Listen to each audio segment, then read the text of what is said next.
রমজানের শেষ দশকে 5টি আমল ভুলেও মিস করবেন না। রমজানের শেষ দশকে নবীজি সাল্লাল্লাহু আলাইহি সাল্লাম এমনভাবে ইবাদত করতেন যে তিনি কেমন যেন হাদিসের ভিতরে এসেছে, আমাদের আয়েশা রাদিয়াল্লাহু তাআলা বলেন যে তিনি তার কোমরে গামছা বেঁধে নিতেন, অর্থাৎ শক্ত করে বেঁধে নিতেন। তিনি এমনভাবে ইবাদত করা শুরু করতেন, সারা রাত তিনি জেগে থাকতেন, জেগে জেগে ইবাদত করতেন এবং পরিবারের সকলকে তিনি জাগিয়ে তুলতেন। অন্যান্য সময় কিন্তু রাসূলুল্লাহ সাল্লাল্লাহু আলাইহি ওয়াসাল্লাম জাগিয়ে তুলতেন না, কিন্তু এই সময় তিনি জাগিয়ে তুলতেন যাতে করে সকলে ইবাদত করতে পারে। কারণ এই রমজানের শেষ দশকে কিন্তু লাইলাতুল কদর রয়েছে।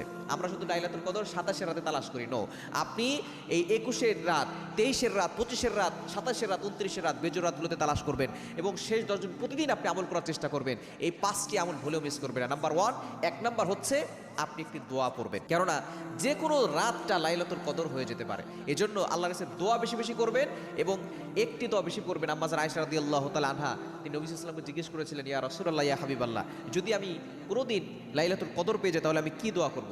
তখন নবী সাল্লাল্লাহু আলাইহি ওয়াসাল্লাম একটা দোয়া শিখিয়ে দিয়েছেন।